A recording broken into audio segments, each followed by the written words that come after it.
Je voudrais juste dire comment je suis tellement heureux, moi et ma femme, d'être ici aujourd'hui.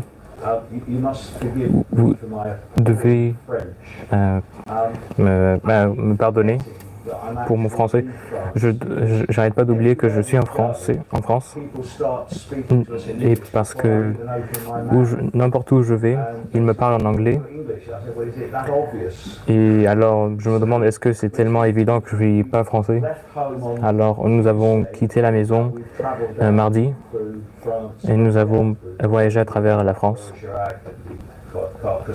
Et nous sommes passés par Carcassonne et tout le monde, partout, les gens étaient tellement gentils et sympas.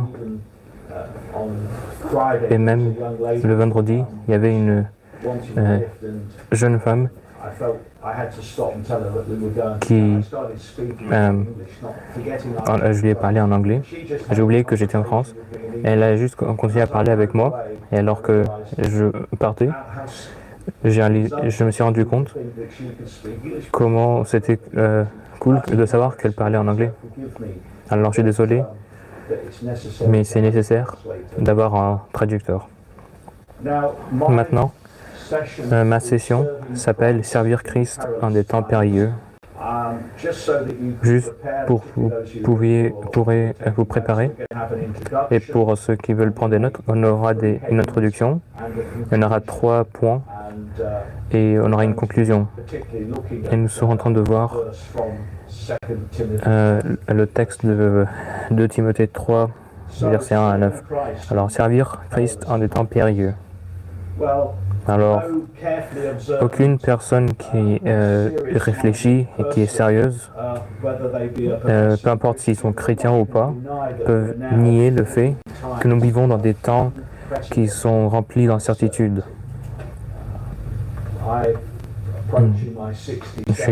J'approche mon 67e anniversaire et je ne crois pas que dans ma vie entière, j'ai jamais passé par des temps comme ceux-là. Maintenant, des temps avec tellement d'incertitudes. Même dans mon propre pays, quelques mois en arrière, nous avions élu un gouvernement socialiste et hier on a eu des élections nationales et la plupart des représentatives sont conservatives, on va dire. On n'a jamais eu ça. Le gouvernement est athée. Mais maintenant, pour la prochaine année, nous avons un parti réformé. Et ce sera un temps très intéressant parce que les représentants des départements, ceux qui sont plus conservatifs et chrétiens, mais le parti gouvernant n'est pas chrétien. Et alors c'est intéressant de voir ce qui se passera dans les prochains mois pour mon pays. Et oui, après il y a ce qui se passe en Ukraine et dans tous les autres pays. C'est vrai que les premiers mois de 2025 ont été caractérisés par l'émergence de beaucoup d'incertitudes qui potentiellement auront des très grandes implications pour toute la race humaine. Les prospects pour le reste de l'année n'ont pas l'air d'être mieux. Il y a tout ce qu'on parle à propos de Trump et l'Ukraine et tout. Jésus a dit dans Luc 21, verset 26, que dans cette période de temps, avant qu'il viendra, les hommes vont rendre l'âme de terreur, de l'attente de ce qui surviendra. Pourquoi? Parce que les choses iront de mal en pire, avec aucune espérance de s'améliorer. Éventuellement, à cause de la rébellion de l'homme contre Dieu, toute cette crainte va créer un tsunami énorme qui va les surprendre. Comme n'importe quel tsunami, celui-là va commencer par grandissant avec des vagues plus petites de désastres. Nous voyons les désastres dans la nature, dans la météo, dans la société, dans la culture, dans les politiques, dans l'économie, dans l'employement et dans les finances. Et toutes ces choses, on les voit aujourd'hui. Mais finalement, la plus grande de ces vagues, la plus forte de ces vagues est celle qui détruit la famille. Le bloc basique de toutes les nations et sociétés. Et c'est un désastre duquel personne ne pourra survivre. Le pape Francis, qui vient de décéder en 2015, dans son encyclical,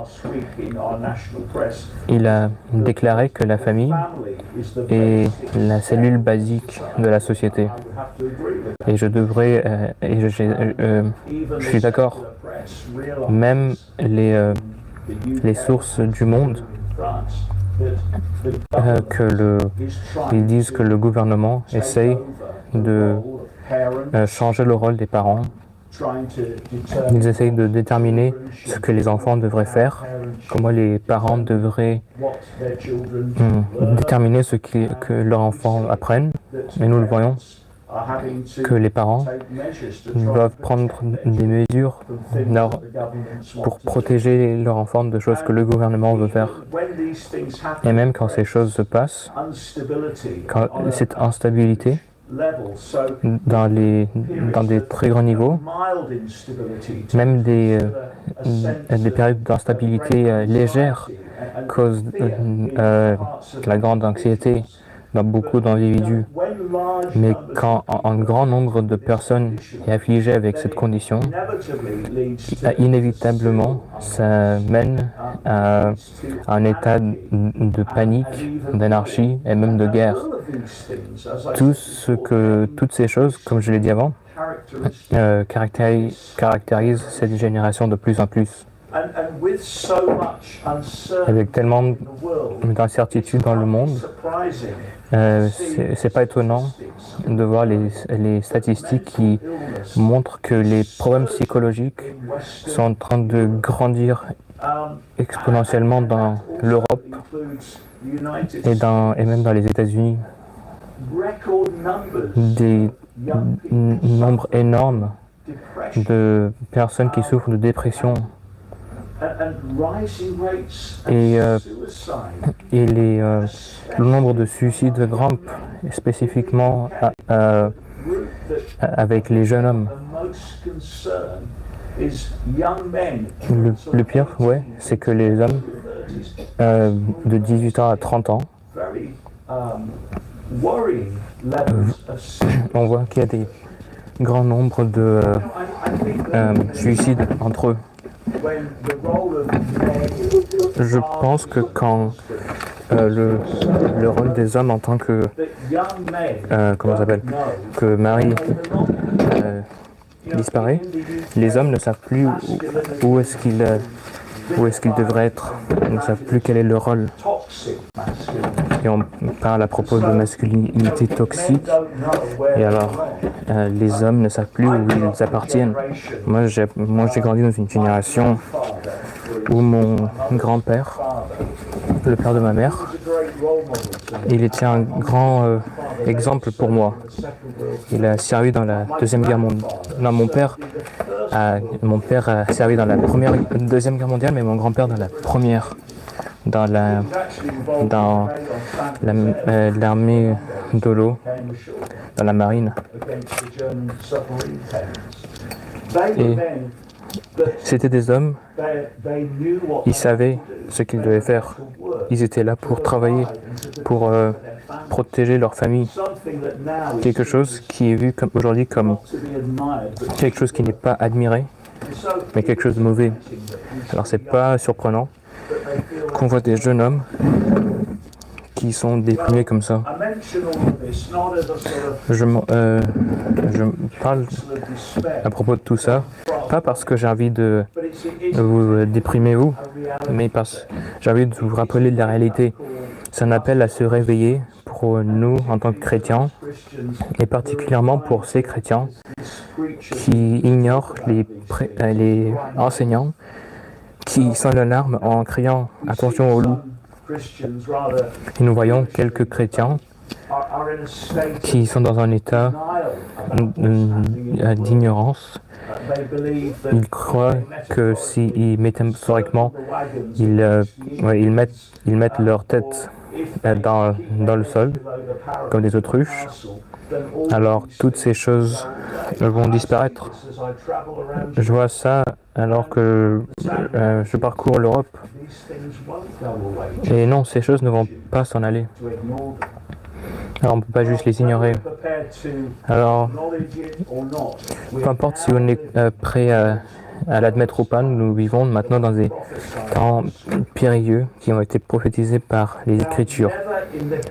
Jamais dans l'histoire du monde, les péchés spécifiques que l'apôtre Paul a mentionnés qui professent être des chrétiens. Alors c'est vrai que ces péchés qui ont été listés dans les versets 1 à 9 ont toujours été présents dans le monde depuis la chute d'Adam et Ève, mais jamais au niveau que nous le voyons maintenant. Jamais ces péchés ont été tellement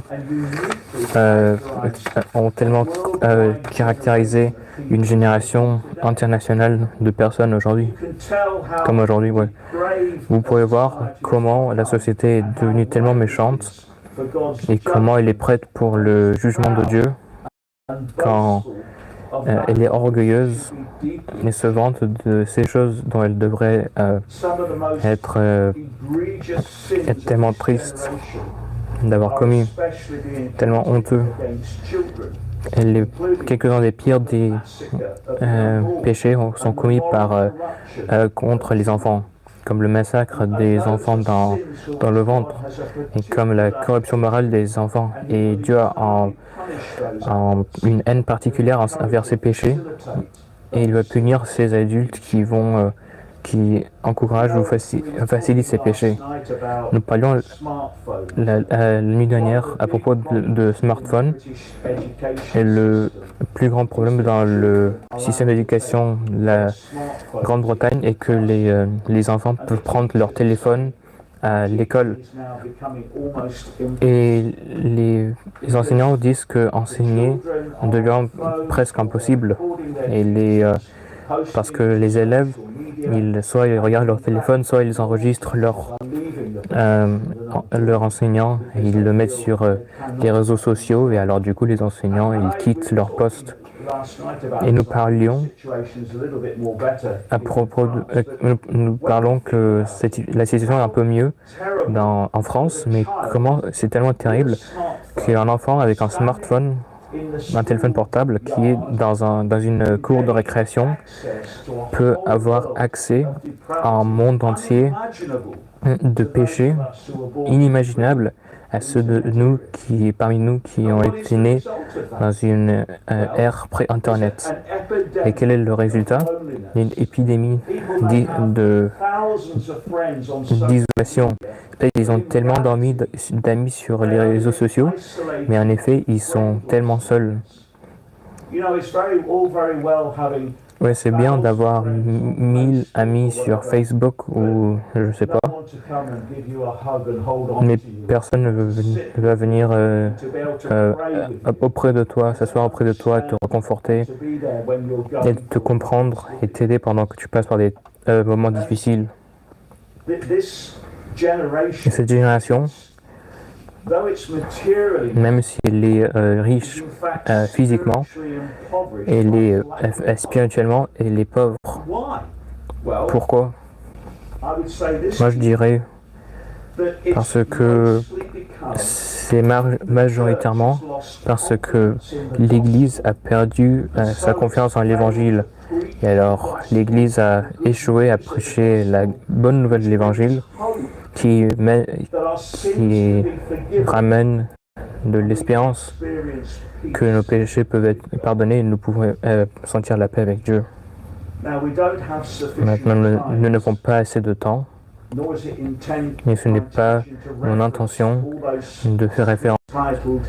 Mais cette section est consacrée à l'Église pendant les temps périlleux. Et je vais parler en parlant des choses qui vont se passer avant la deuxième venue de Christ. Mais vu qu'on n'a pas le temps, j'ai pas envie avoir des discussions où on va se chamailler sur des choses qu'on n'est pas d'accord avec sur les prophéties.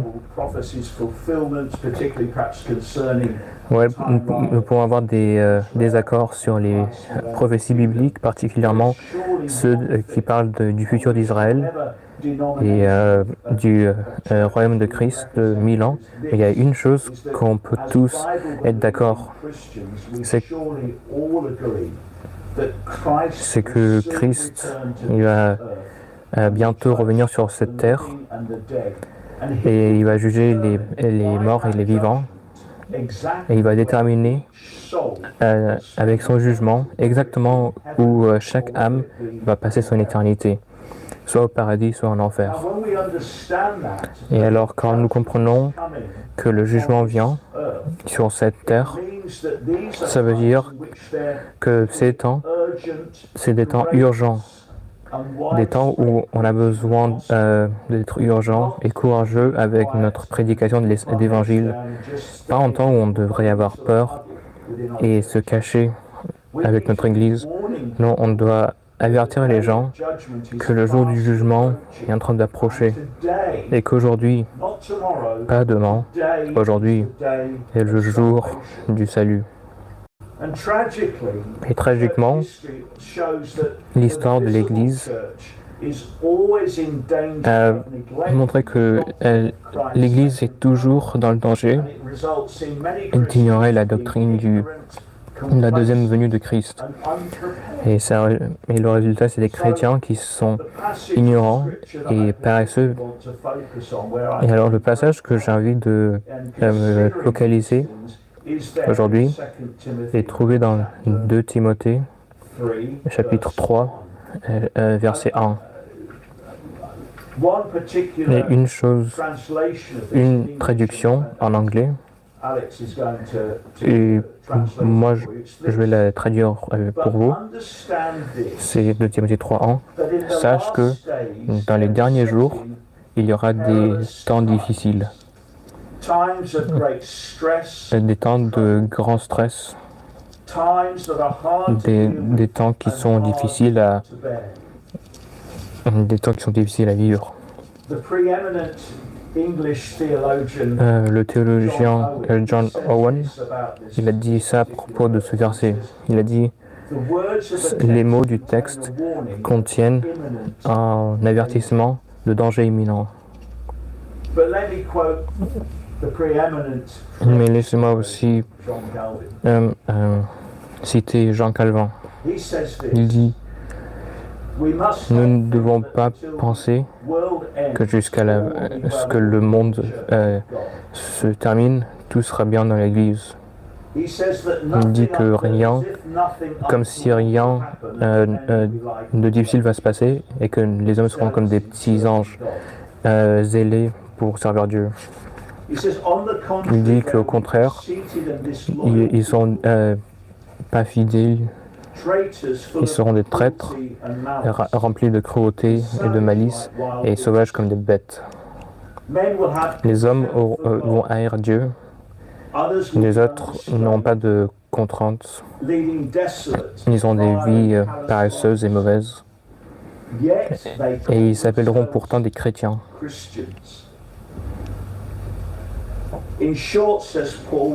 Paul, il dit que, alors, peut-être qu'ils ressemblent aux enfants de Dieu.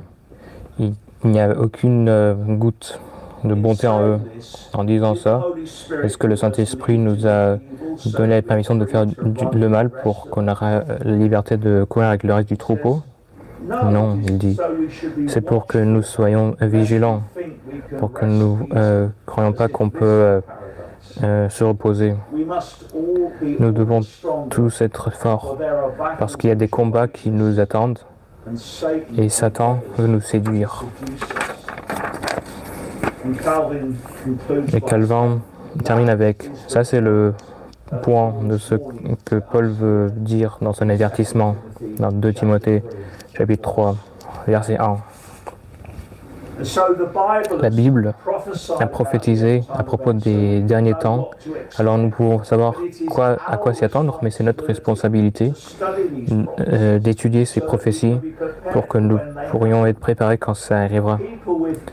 Les gens avec peu de connaissances et entendement des Écritures seront facilement trompés par des faux prédicateurs.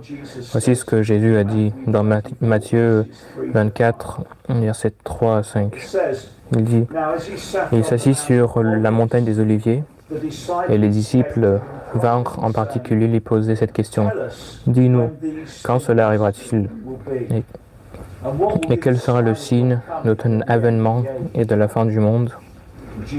Jésus leur répondit, « Prenez garde que personne ne vous séduise, car plusieurs viendront sous mon nom, disant, « C'est moi qui suis le Christ », et ils séduiront beaucoup de gens.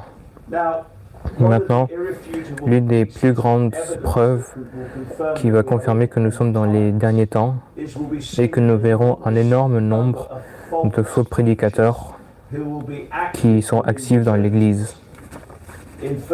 Dans 1 Timothée chapitre 4 verset 1, voici ce que l'apôtre Paul a dit. Mais l'Esprit dit expressement que dans les derniers temps, quelques-uns abandonneront la foi pour s'attacher à des esprits séducteurs et à des doctrines de démons. Et dans 2 Timothée chapitre 4, verset 3 à 4, Paul dit « Car il viendra un temps où les hommes, l'Église, c'est-à-dire, ne supporteront pas la saine doctrine, mais ayant la démangeaison d'entendre des choses agréables, ils se donneront une foule de docteurs selon leurs propres désirs, détourneront l'oreille de la vérité et se tourneront vers les fables. Nous sommes dans des temps périlleux et c'est non seulement évident dans la mort de l'enseignement fidèle, mais dans l'abondance de faux prédicateurs. Pendant les derniers temps, il n'y aura pas une absence du christianisme, mais une fausse représentation du christianisme. Couramment, en Grande-Bretagne, la média nationale populaire reporte ce que beaucoup de chrétiens sont contents avec. Ils disent qu'il y a un grand nombre de jeunes gens, et spécialement de jeunes hommes, qui maintenant participent à l'Église. Et c'est quelque chose que la média, surtout la média chrétienne, s'est accrochée parce que l'Église, pendant beaucoup d'années, était en train de rétrécir. Mais maintenant, c'est devenu une chose tellement grande que même la média nationale dit qu'un grand nombre de jeunes gens, génération Z, pas comme leurs parents qui ont rejeté la foi chrétienne. Cette génération, maintenant, veut aller à l'église. Et évidemment, en tant que le directeur d'un ministère chrétien, surtout que je me concentre dans l'enseignement biblique, j'ai voulu en savoir plus. Et alors que j'ai cherché, je me suis rendu compte que ce n'est pas vraiment une œuvre de Dieu.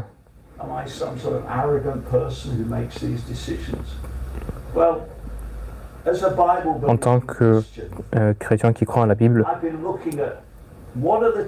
j'ai vu quelles sont les églises qui ont cette grande croissance. Et en effet, c'est l'Église catholique, c'est l'Église orthodoxe, et c'est les églises extrêmement charismatiques. C'est pas les églises qui croient en la Bible. Ce ne sont pas des églises qui sont alignées avec la parole de Dieu. Et si l'Église n'est pas alignée avec la parole de Dieu, alors elle ne recevra pas la bénédiction du Saint-Esprit. Et même si j'avais envie que ça soit vrai, ce n'était pas une vraie œuvre de Dieu. La réaction d'une section de la société qui se sentent rejetés par la société. C'est les jeunes hommes qui essaient de trouver un but et ils n'ont pas trouvé dans l'Église chrétienne, et alors du coup ils cherchent dans l'Église catholique et orthodoxe, dans toutes leurs traditions. Ces églises ne demandent pas beaucoup de votre part. Tout ce que vous devez faire, c'est participer au culte. Et oui, il y a un aspect émotionnel, mais ça ne transforme pas leur cœur. Alors je crois que ce n'est pas un vrai œuvre de Dieu. Dans Luc 18, Jésus a dit que quand le Fils de l'homme viendra, il y aura-t-il de la foi sur la terre? On doit noter que si les dirigeants de n'importe quelle église ne s'alignent pas avec la parole de Dieu, où nous trouvons sa volonté pour son église, alors tout ce qu'on a, c'est une forme de religion, mais une forme du christianisme, mais en effet, ça attriste le Saint-Esprit. Et le Saint-Esprit va enlever sa bénédiction de cette église. Si nous vivons une vie de péché, alors que nous disons que nous sommes des vrais chrétiens, le Saint-Esprit est attristé. Et si nous sommes vraiment des chrétiens, et nous continuons dans le péché, alors le Saint-Esprit va enlever sa bénédiction pour que nous nous détournions de nos péchés et pour que nous nous jetons sur la miséricorde de Dieu. Alors oui, tragiquement, beaucoup de l'Église est devenue faible. Et l'Église n'est plus une lumière sur une colline ou du sel préservateur. Si l'Église rejette la parole de Dieu, alors c'est pas surprenant que le monde fait la même chose. En effet, le monde continue l'exemple des gens dans l'Église. Et alors, on se demande qu'est-ce qui se passera aux églises spirituellement faibles et individus quand ils sont submergés dans les eaux de la persécution qui va inévitablement passer dans les derniers temps. Et la raison numéro 1 pourquoi les chrétiens deviennent craintifs à propos du futur, et j'ai le privilège de parler à beaucoup de gens parce que je voyage beaucoup. Et la raison pourquoi ils ont peur, c'est parce qu'ils doutent la vérité de la parole de Dieu. Et alors, par conséquent, ils doutent l'habilité de Dieu de protéger, préserver leurs âmes pendant les temps périlleux. Ils ont peut-être ils n'ont pas la bénédiction d'un pasteur fidèle, et alors du coup ils sont ignorants. Et il y a des endroits où je vais, où il y a des chrétiens sérieux, et j'ai parlé à quelqu'un, et il a dit que ces choses étaient vraiment inquiétantes, et ça m'a rappelé du prophète Osée, parce que dans le livre d'Osée, nous voyons les conséquences dévastatrices qui résultent d'ignorance à la parole de Dieu. Et cette fois, il y avait beaucoup de prêtres infidèles. On va dire. Et qu'est-ce que le prophète il dit en parlant des leaders, à Osée 4:6, en parlant en tant que prophète de Dieu, mon peuple est détruit parce qu'il manque la connaissance, puisque tu as rejeté, parlant des prêtres, tu as rejeté la connaissance, je te rejetterai. Et puisque tu as oublié la loi de ton Dieu, j'oublierai aussi tes enfants.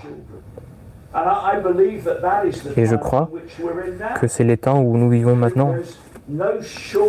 Il y a une abondance de beaucoup de choses chrétiennes dans le monde, des conférences et tellement de gens qui vont à l'église. Mais les gens, dans le temps de Osée, ne voulaient pas entendre la parole fidèle de Dieu. Alors les prêtres, comme beaucoup de prédicateurs aujourd'hui, étaient contents de prêcher des messages qui chatouillaient les oreilles. Ils disaient ce qu'ils voulaient entendre. Et ils ne leur faisaient, au lieu de les effrayer à cause de leur paresse. On voit ça tout le temps dans la ville où nous vivons. Dans le coin où il y a notre église, il y a 4 églises. Tu peux les toucher à partir de notre porte, presque. Et l'église qui a la plus grande congrégation, l'église de l'Angleterre, le pasteur là-bas, il est pour l'homosexualité et tout ça. Il y a une église petite presbytérienne avec très peu de membres et une église baptiste et qui est une église qui croit en la Bible. Et nous avons à peu près 50 personnes. Si je continuais, il y a plus d'églises. Il y a beaucoup de soi-disant chrétiens. Mais la réalité, c'est que dans notre voisinage, dans notre ville, qui y a 150 000 personnes je crois qu'il y a en effet juste 100 personnes qui sont vraiment des chrétiens nouveau-nés. C'est vraiment tragique. Et pour nous, en tant qu'une congrégation de 50 personnes, quelle est notre réaction? Qu'est-ce qu'on devrait faire? Alors, nous avons toujours la grande mission de Dieu. Nous devons aller dehors et donner des traités, évangéliser. Les pasteurs et les anciens aussi. Juste comme Emmanuel fait, mais comme Robert fait. Nous voyons la situation. Elle a l'air d'être de nous inonder. On doit le faire quand même. Juste parce que les autres n'ont pas été fidèles à la grande mission, ça ne veut pas dire qu'on doit les suivre. Et oui, c'est facile de dire, ah oui, ces gens ils font ça de mal. Mais, et moi, quoi?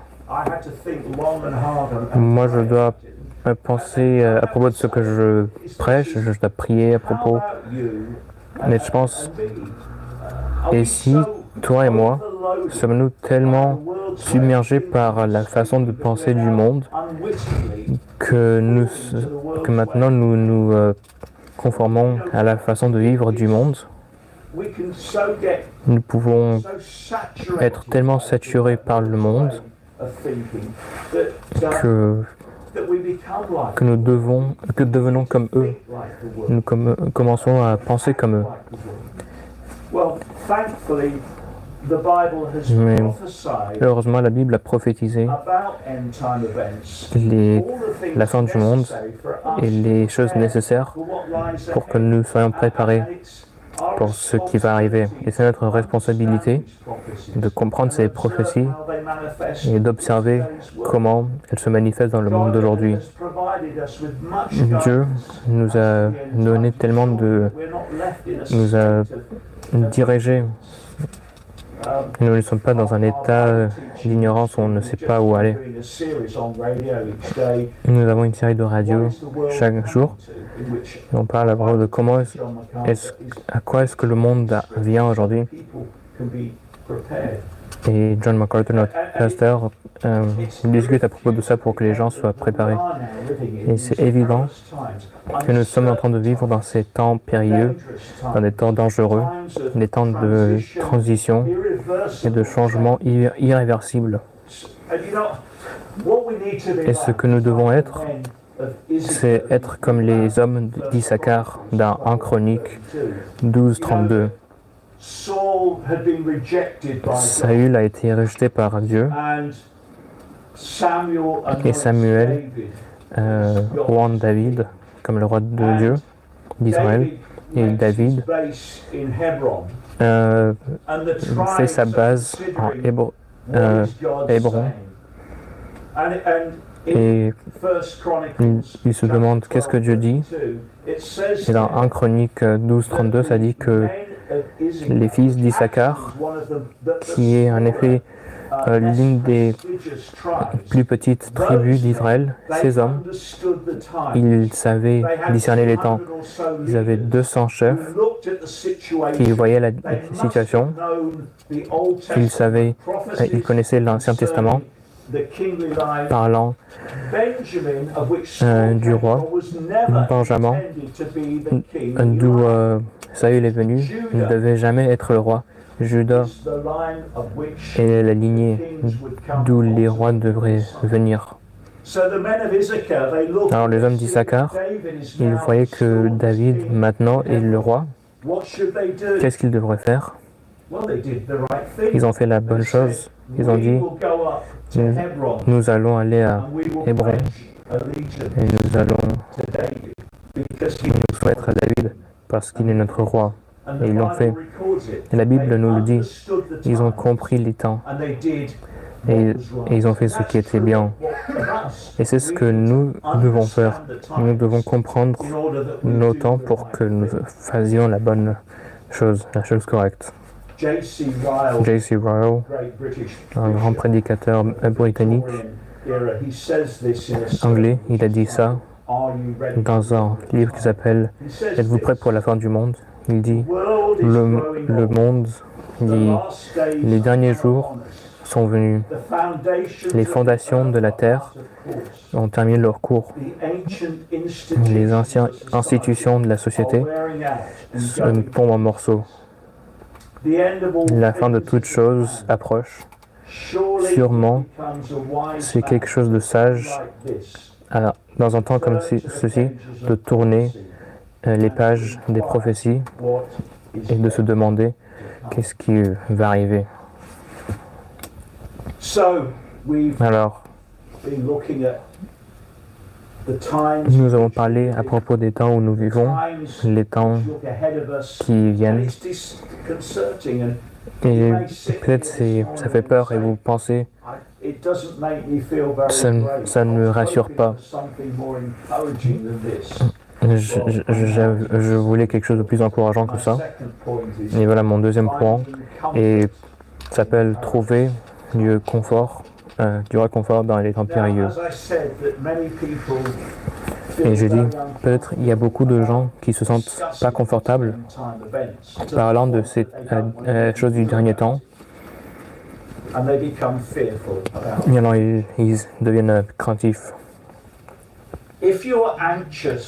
Si vous êtes anxieux à propos du futur, si vous vous sentez pas confortable à propos du futur, si vous doutez que Dieu a le futur sous contrôle, alors vous êtes exactement dans l'état dans lequel Satan veut que vous soyez. C'est ce que Satan veut. Il veut que vous doutiez la parole de Dieu.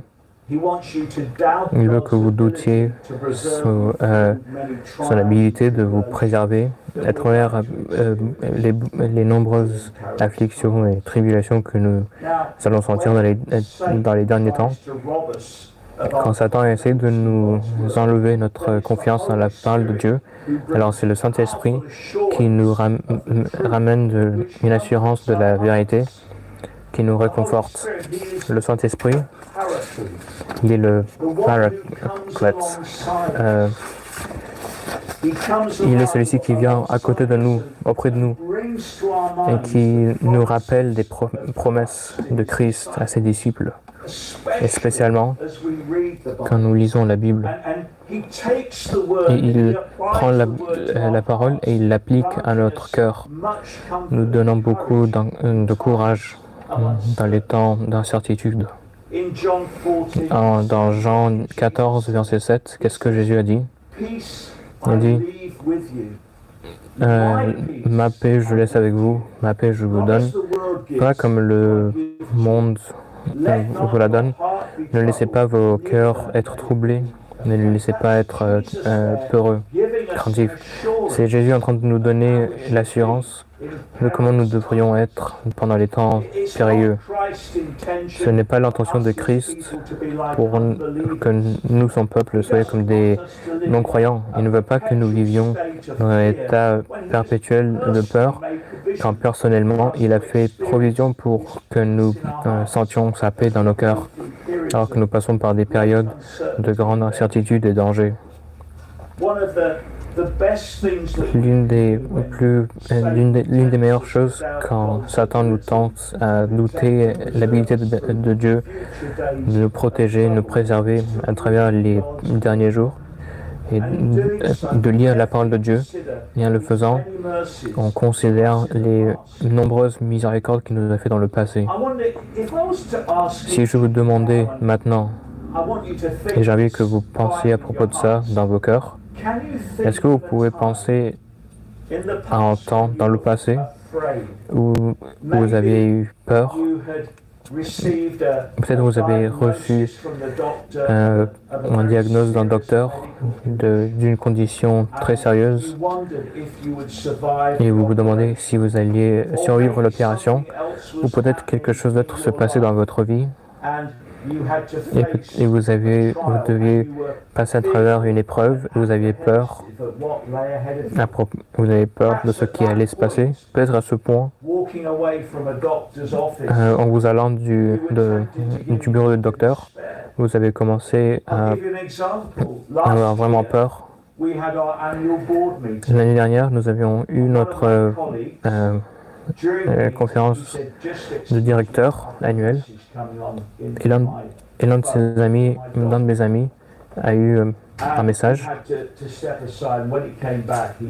Et quand il est revenu, il a dit, je suis désolé, j'ai dû prendre cet appel, mais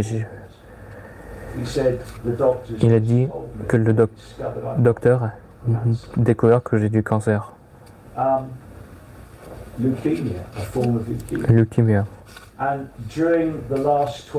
Et pendant les derniers 12 mois, il était à travers des grandes épreuves terribles.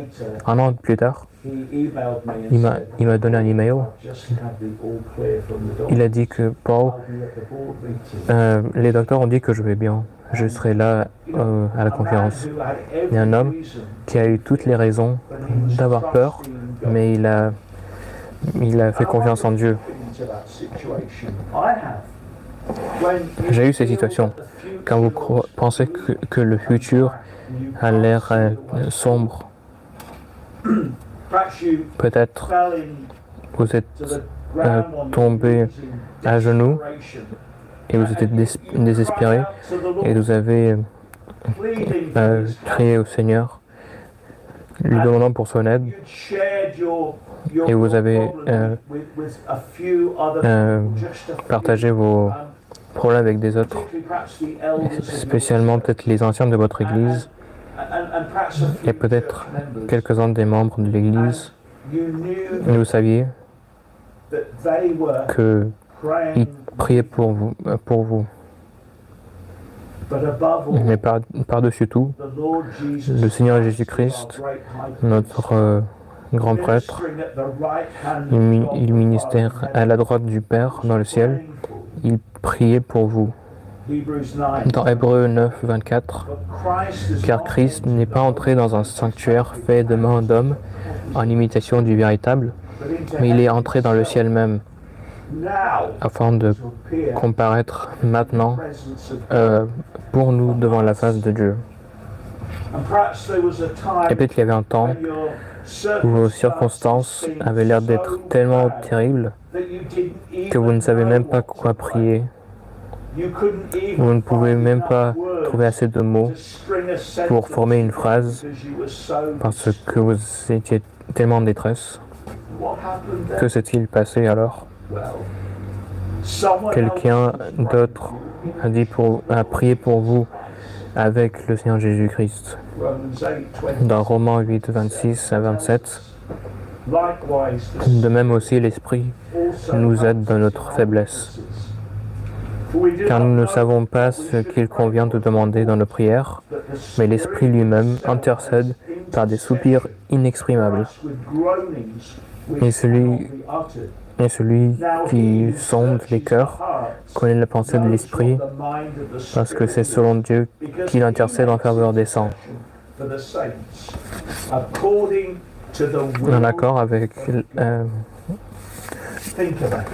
le plan de Dieu. Pensez-y pour l'instant. Dieu le Fils, la deuxième personne de la Trinité, médié à votre part au pied du trône de grâce, devant le trône de grâce, dans sa capacité en tant que notre grand prêtre. Le Saint-Esprit, la troisième personne de la Trinité, était aussi en train d'intercéder pour vous dans sa capacité en tant que réconforteur. Et lui, pas comme vous, c'est exactement ce qu'est le plan de Dieu pour votre vie, sa volonté pour votre vie. Et alors il a prié en accord avec sa volonté. Est-ce que vous supposez, même pour un seul moment, que ces prières offertes à Dieu le Père, par Dieu le Fils et par Dieu le Saint-Esprit étaient ignorées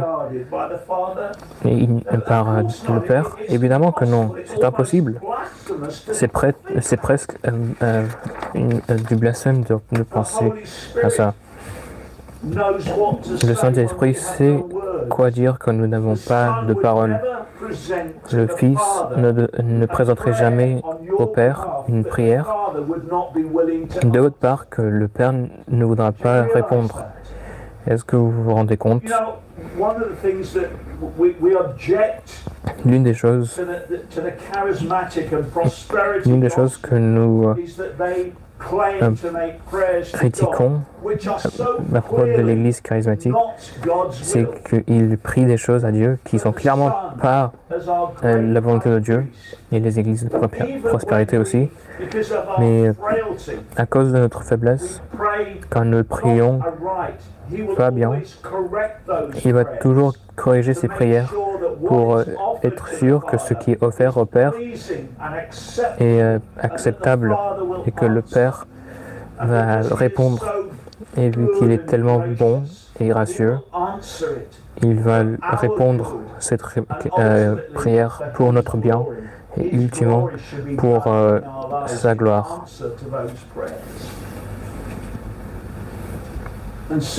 Et alors que nous considérons ces choses, l'œuvre de l'Église, mais aussi du Fils et du Saint-Esprit,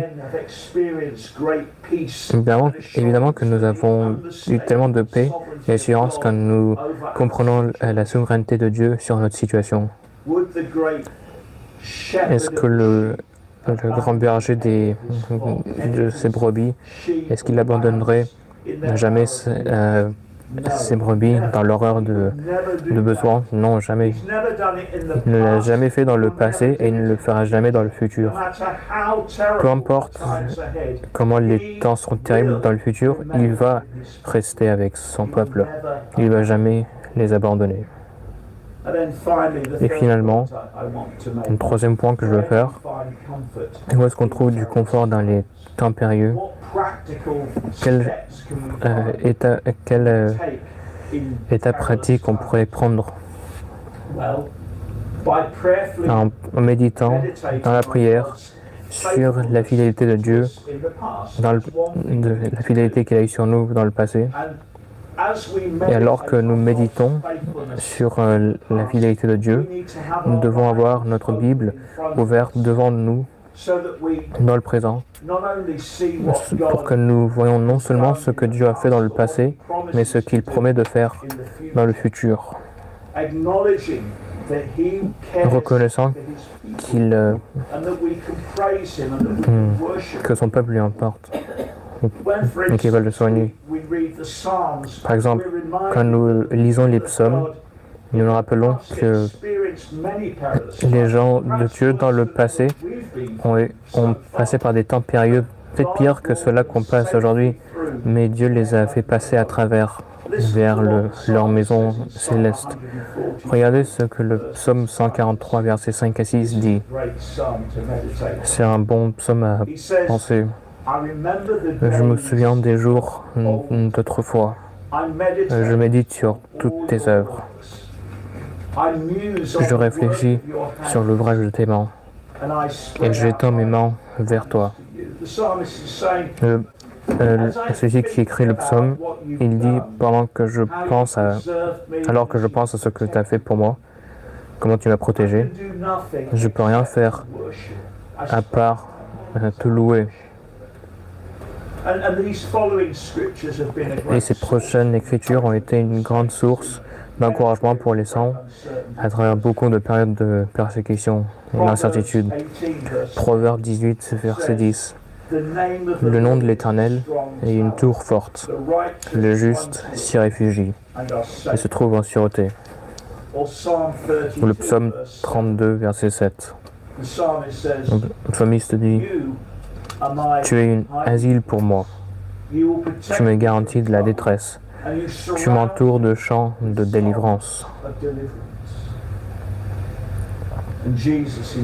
Jésus lui-même, dans Jean 16, verset 33, il a dit: Dans le monde, vous aurez de la tribulation, mais prenez courage, j'ai vaincu le monde. Et alors, pour terminer, parce que j'ai envie que vous soyez encouragés, nous allons commencer avec quelque chose de très décourageant, mais j'ai envie que vous soyez encouragés. Le Seigneur Jésus-Christ, certainement, et sans aucun doute, a un plan spécifique pour tout ce qu'il fait, incluant laissant des temps périlleux attaquer son Église. Pourquoi? Pour qu'elle devienne plus sérieuse en étudiant et en obéissant à sa parole. Jésus laisse et peut-être parfois envoie la persécution pour purifier son Église, la mondanité. Et alors, comme n'importe quel époux, mais infiniment au-delà d'aucune comparaison, le Seigneur Jésus aime son épouse. C'est toi et moi si nous sommes des chrétiens. Il n'a pas promis de nous donner juste une petite partie de son cœur. Il n'a pas dit: oh, moi je vous ai envie comme mon épouse, vous serez partie de mon cœur, mais j'ai d'autres choses dont j'aime. Non, il ne fait pas ça. Il ne l'a pas fait. Il ne le fera pas. Il a promis son peuple à nous, son cœur entier. Il nous a donné complètement et pour toujours. Et son plan pour son Église est ce que son cœur est le plus focalisé. Et quelle est la chose dont son cœur est le plus focalisé? C'est ça. C'est à la fin du monde, Il aura perfectionné son Église, sa sainte épouse, et dans son état glorieuse et dans son habit brillant,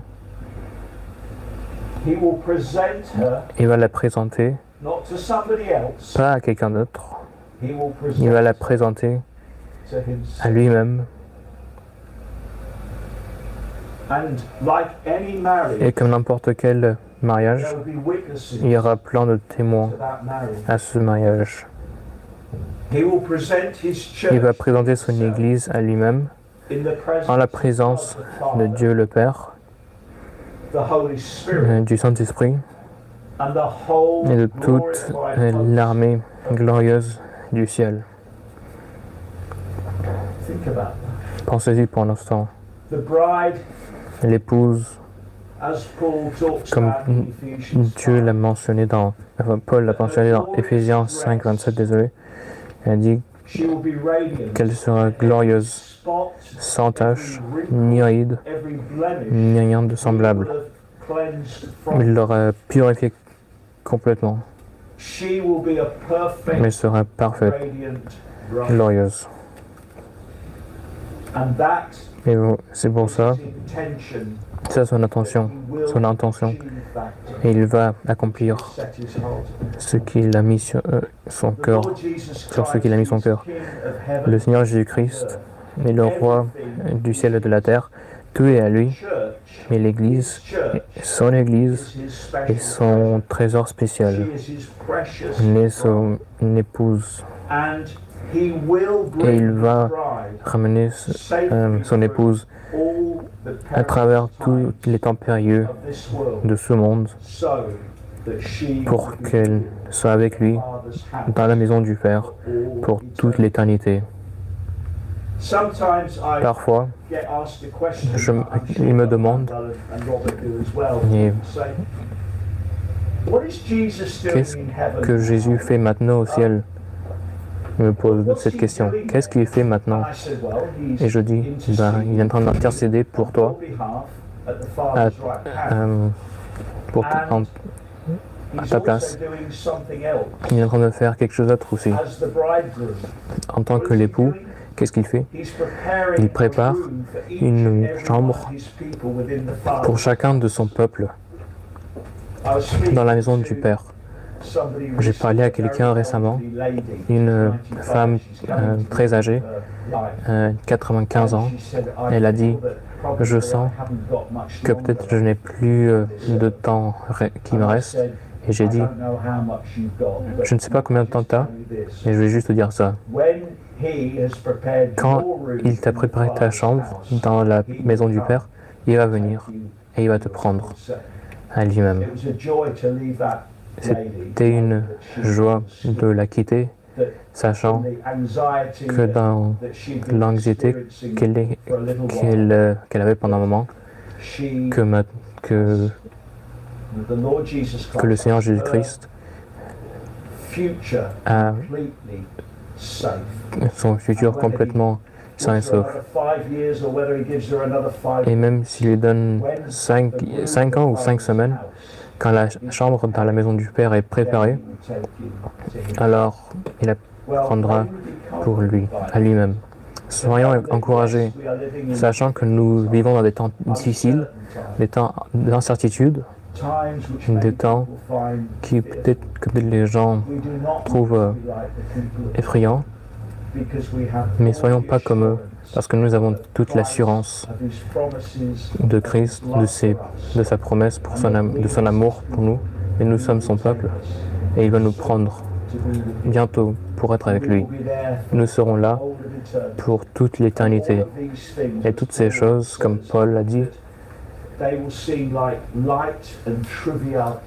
et toutes ces choses vont sembler comme des choses tellement sans importance, comparées à la joie éternelle qu'on aura en sa présence au paradis. Prions. Seigneur Jésus, merci pour tes promesses. Nous sommes reconnaissants pour ton amour, ton Église. Et nous demandons que, au milieu de ces temps difficiles, et aussi alors que les difficultés augmenteront, nous saurons taper la paix que tu donnes à ceux qui sont vraiment ton peuple. Soyons pas effrayants, mais aide-nous à avoir un courage sain, que nous continuons à accomplir ce que tu nous as donné comme mission. Alors que ce soit dans cette ville ou n'importe où dans ce monde, soyons le sel et la lumière. Seigneur, nous prions particulièrement pour le ministère de cette Église, pour Emmanuel et pour ceux qui travaillent avec lui en prédiquant et en évangélisant. Utilise ça pour que une âme reçoive en traité et que tu ramènes cette âme à toi. Nous demandons toutes ces choses, Seigneur Jésus, en ton nom. Amen.